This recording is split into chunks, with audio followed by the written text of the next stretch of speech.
E mais um jogo, torcida, amistoso, Flamengo e São Paulo. O São Paulo não jogou mal, ficou no empate, mas sei lá, acho que tá faltando alguma coisa e a gente vai comentar mais depois da vinheta. Fala, torcida, como é que você está, torcedora? Eu espero que você esteja bem. E olha só, torcida, como eu coloquei no início, na introdução desse vídeo, o São Paulo não jogou mal pela circunstância. Ainda é pré-temporada, acabou a pré-temporada nesse jogo, porque o São Paulo jogará amanhã já o Paulistão, então é esperado que o time venha, né, ali na adaptação, num ritmo mais lento, se adaptando também a algumas mudanças, por exemplo, com a vinda do Oscar, do Enzo Dias, o novo lateral aí do São Paulo. Então é compreensível que certas situações aconteçam e por mais que a gente queira que saia perfeito sempre, não é assim que funciona. São humanos que estão ali, apesar de serem profissionais, ganharem o dinheiro que ganham, enfim, de representarem um time da grandeza do São Paulo, mas isso acontece. É adaptação e, óbvio, né, fora do país, um gramado diferenciado, tudo isso influencia. E, claro, jogando contra o Flamengo, um dos times mais fortes do país. Então, assim, eu não estava esperando um jogo excelente. Confesso, com certo receio do São Paulo não se sair bem, até mesmo perder. E não foi o caso. Só que tá faltando alguma coisinha. Mas antes ainda, quero falar um pouquinho dos resumos, né, do que eu anotei, do que foi o primeiro tempo, o segundo tempo. E para fazer mais sentido o resumo, o São Paulo entrou com um time que a gente estava esperando, um time que a gente, pelo menos, visualizava, estávamos ansiosos, né, de ver esse time jogar desde o início. Obviamente com uma peça ou outra ali um pouco diferente, mas no todo, é o que a gente estava esperando para ver como é que ia se sair esse time. Que foi aí: Igor Vinícius na lateral direita, Juan, zagueiro, Alan Franco, Enzo Dias na lateral esquerda, Alisson, Pablo Maia. No meio-campo, Oscar também como meia-campista, Lucas como ponta direita, Caleri como centroavante ali na frente e o Ferreirinha como ponta esquerda. Então esse time a gente estava ansioso, né, para ver como ia acontecer, se ia ser melhor que o primeiro tempo contra o Cruzeiro, que foi bem ruinzinho mesmo. São Paulo levou o gol aí aos 28 segundos, foi um dos gols recordes aí em cima do São Paulo. Estava acontecendo de forma recorrente, fiquei sabendo que até o Zubeldia deu uma bronca no elenco em relação a isso, né? Então, de fato, um time muito melhor aí que o Cruzeiro, no caso, no primeiro tempo. Falar da escalação, o time que entrou como titular, a gente vai fazer o resumo. O Flamengo começa o jogo com uma qualidade técnica muito superior. É muito nítido, é muito visível que o Flamengo tem mais time na qualidade técnica que o São Paulo. Logo, teve grandes oportunidades, né? O Wesley livre pelo lado esquerdo do Flamengo, lado direito do São Paulo, corre com tranquilidade, fica cara a cara com o Jandrei, mas o goleiro do São Paulo, eu nem falei o goleiro, né? Foi o Jandrei, gente, eu tava morrendo de medo, mas olha só, o Jandrei faz uma grande defesa, defesaça. Depois o Flamengo com mais uma chance, o Pulgar dá um belo chute do meio campo e Jandrei, mais uma vez, defende. Você estava acreditando que o Jandrei faria essas defesas, torcedor? Se não, eu te desafio, se inscreva. Você que não acreditou no Jandrei, que ele ia sair tão bem nesse primeiro tempo, se inscreva aqui neste canal, por favor. Me ajude a atingir os 1.000 inscritos. É óbvio que eu tô brincando, né? Obviamente que se você acredita no Jandrei, que eu acho assim bem difícil, né? O Jandrei dá alguns sustos, mas tem vezes que o cara representa, venhamos e convenhamos, e foi o que aconteceu nesse jogo. De qualquer forma, se você tá gostando aqui de acompanhar o canal, se inscreva, me ajude a atingir os 1.000 inscritos. E olha, torcedor, eu vou até tirar o óculos por conta do reflexo aqui das luzes. Eu quero agradecer o carinho, porque graças a vocês, torcida, o vídeo tá alcançando mais São Paulinos e São Paulinos qualificados. E não é porque a grande maioria está me elogiando, não. É porque são educados, sabe?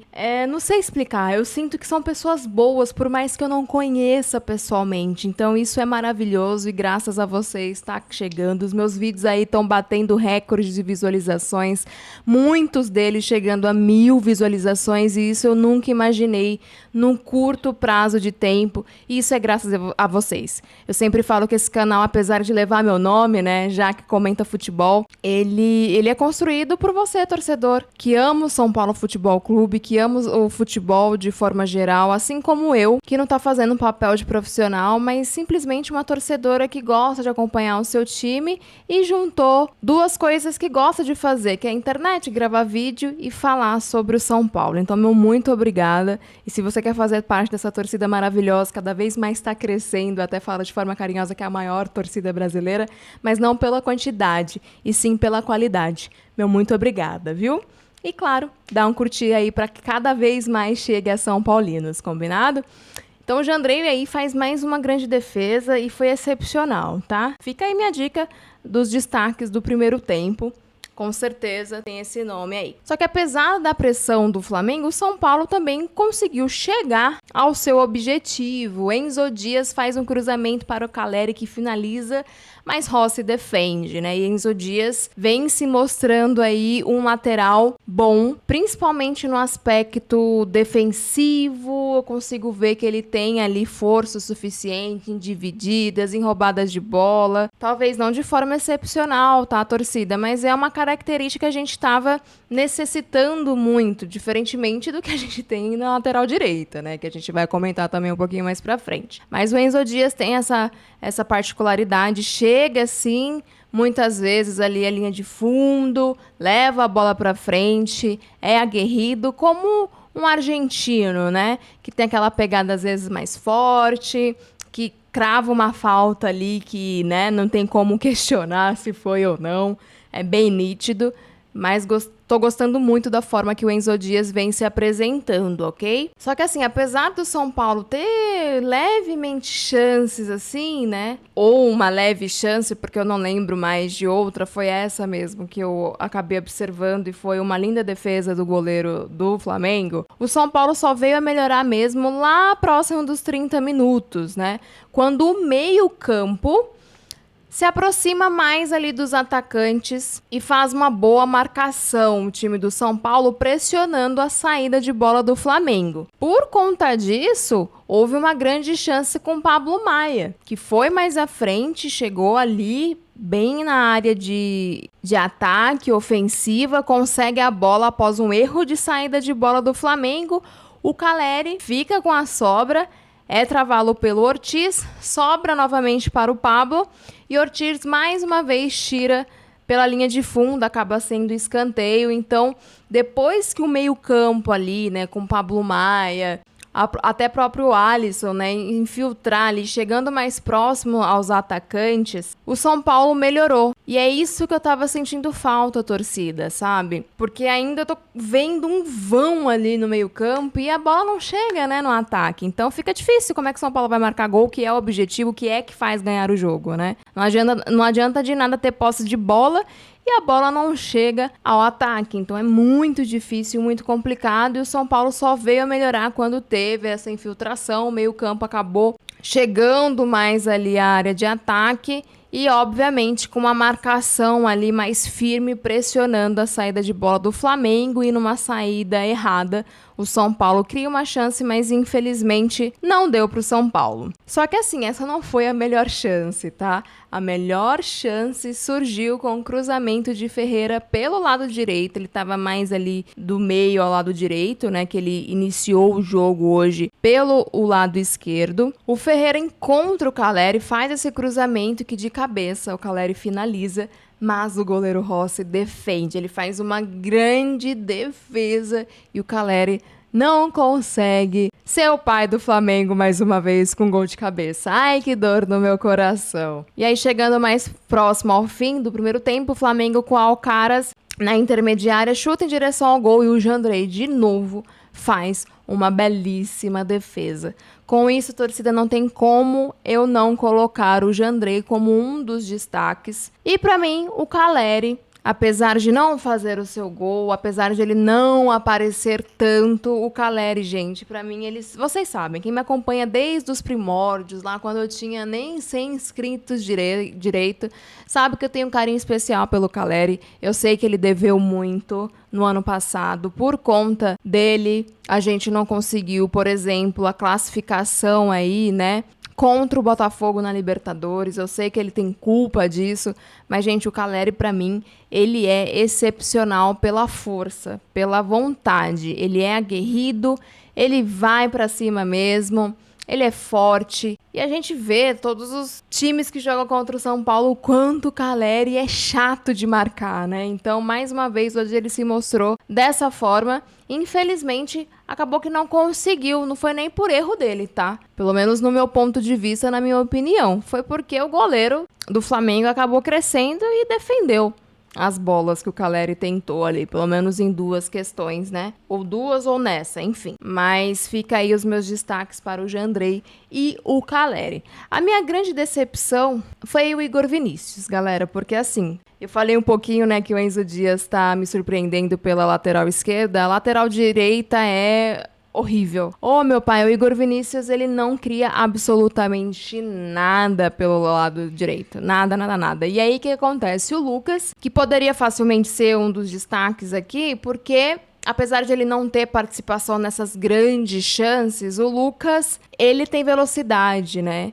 E como o Igor Vinícius não tem essa capacidade de furar, de chegar até a linha de fundo, o Lucas tem que voltar muito para conseguir pegar essa bola e levar à frente. Então o Lucas tem essa característica muito por conta da falta do Igor Vinícius, e o Lucas acaba trazendo essa velocidade. E o São Paulo depende muito do Lucas. Só que pela idade fica difícil, né, galera? Fica difícil. E um jogador sozinho, gente, é muito difícil. Não tem como. Porém, o Lucas, de forma individual, nossa, muitas vezes eu posso falar que a velocidade, as chances do São Paulo é por conta dele. Ele é muito diferenciado. Mas é isso. O Igor Vinícius acaba atrapalhando demais a dinâmica ofensiva do São Paulo e a gente fica assim com cara de não aproveitando o potencial máximo do Lucas pro objetivo, que é levar a bola até o gol, ele dando assistência, seja pro Caleri e ele mesmo finalizando. É foda. Igor Vinícius, pra mim, pelo amor de Deus. São Paulo encontra um lateral direito logo urgente, porque não dá. E já vamos pro segundo tempo. No segundo tempo, houve apenas 2 substituições, tá? Pelo que eu me lembro,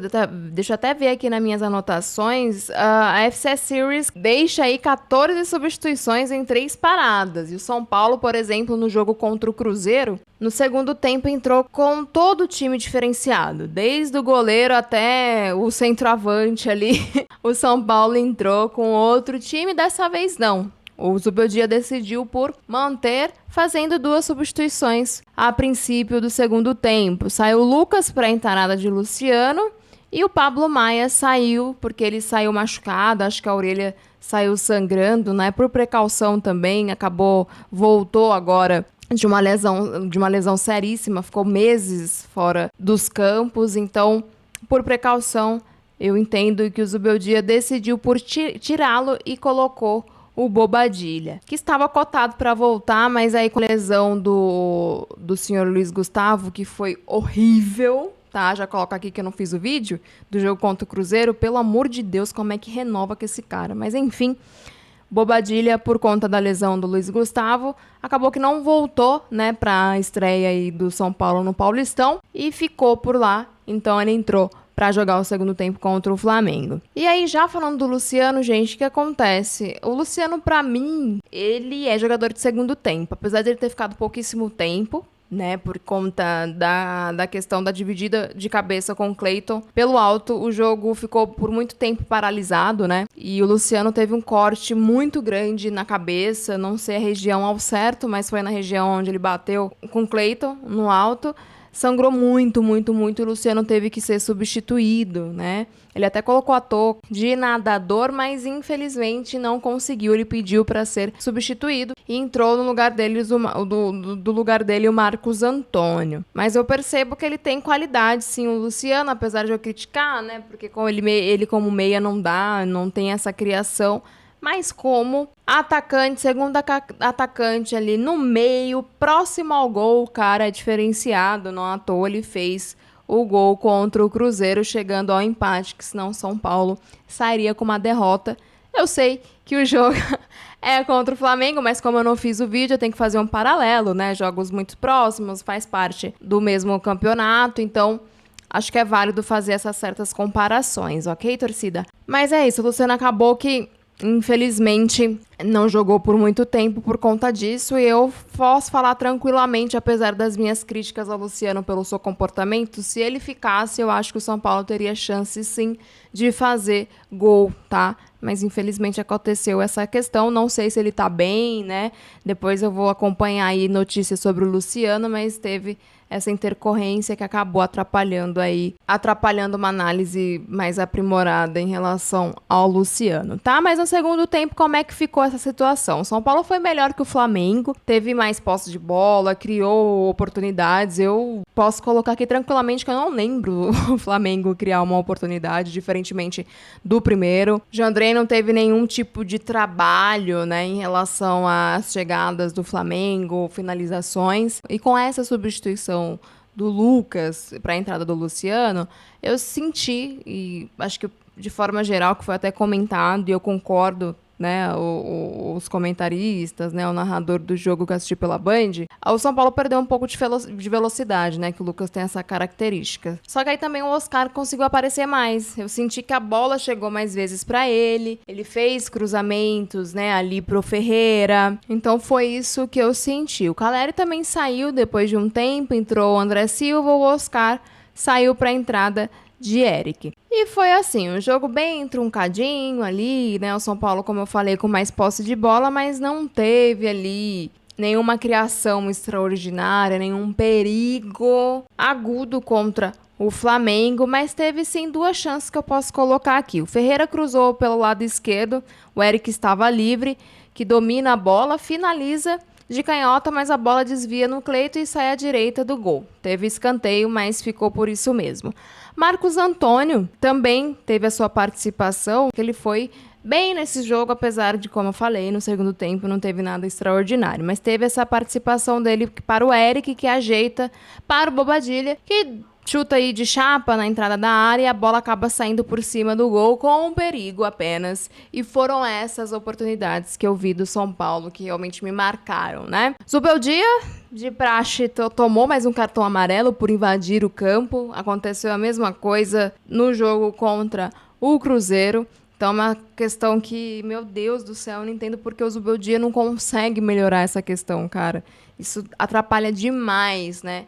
Podendo, obviamente, é só um amistoso aqui, mas a gente precisa pensar nos campeonatos sérios, né? Que o Zubeldia não pode fazer isso, porque ele já deixou o São Paulo na mão. Ficou suspenso com a entrada de Marcos Cúberas, a gente sentiu que o São Paulo não foi bem, então complica demais a vida do São Paulo. No segundo tempo, eu não vou colocar nenhum destaque, decepção aqui, porque não teve de fato, só que eu confesso pra vocês, torcida, que eu senti uma raivinha, aquela questão que PQP poderia ser melhor em relação ao Ferreira e o Eric, tá? Por conta da falta de refinamento das assistências, né? O Ferreira acabou errando bastante ali nas assistências, nas bolas, nos passes, e eu entendo por conta do cansaço. O Ferreira jogou no tempo integral, ele foi muito acionado no primeiro tempo, mas eu confesso que tem hora que me dá um pouquinho de raiva por conta dessa questão, e aí acaba obviamente atrapalhando um bom desempenho do São Paulo em busca do gol. O Eric, né, também por conta da falta de refinamento e de assistências e finalizações, até mesmo na parte defensiva, o Eric acabou passando errado a bola em algum momento ou outro ali, então realmente o Eric, ele oscila bastante e isso me deixa com raiva. Confesso pra vocês, mas como eu falei, compreensível, ainda mais no contexto. Falei do Ferreira, que ele jogou um tempo integral, né? É pré-temporada ainda, os caras estão se adaptando à forma, apesar de muitos se conhecerem, o São Paulo teve mudanças drásticas, né? Então, tudo isso depende de adaptação, mas eu espero do fundo do meu coração que o São Paulo melhore essas questões, porém eu sinto que falta alguma coisa, torcida, falta alguma coisa. Eu acho que não é só falta de entrosamento, entrosamento. Eu espero que eu esteja totalmente errada, só que eu sinto que a comissão técnica, Zubeldia, não é técnico pro São Paulo, sabe? A gente não vê uma diferenciação dele, uma diferenciação tática. É complicado. As substituições que ele faz é muito por questão de necessidade, ou porque algum jogador tá cansado, ou porque sofreu alguma lesão dentro de campo e precisou ser substituído. Ele não muda o seu sistema tático, né? Então isso é muito complicado. Isso é difícil, né? E aí eu sinto essa falta de alguma coisa em relação à comissão técnica mesmo. Mas enfim, espero que eu esteja errada. Espero que o Zubeldia cale minha boca mesmo. Mas sei lá, torcida, quero que você deixe o seu comentário. Vou deixar mais uma vez aqui também a minha indicação de suplementos, a minha duplinha creatina e whey protein. Estou treinando, tentando buscar aí melhorar a minha saúde. Tem um grande evento nesse ano, né? Que é o meu casamento, então eu quero chegar ali com um shape mais legalzinho e, obviamente, sempre priorizando a saúde. Então, se você, torcedor, também tá nessa vibe, não de casar, tá? Mas também, se tiver, vai saber, né? E quer melhorar o físico, tá aqui a minha indicação da Soldiers Nutrition. É uma marca que eu utilizo, que eu confio, e pelo custo-benefício, a creatina também é uma das melhores aí do mercado, porque tem a aprovação da Binutri, pelo preço, pela forma que vende, né, a questão da embalagem, a quantidade que você pode comprar de até 1 quilo de creatina. Então fica aqui minha indicação no primeiro comentário fixado.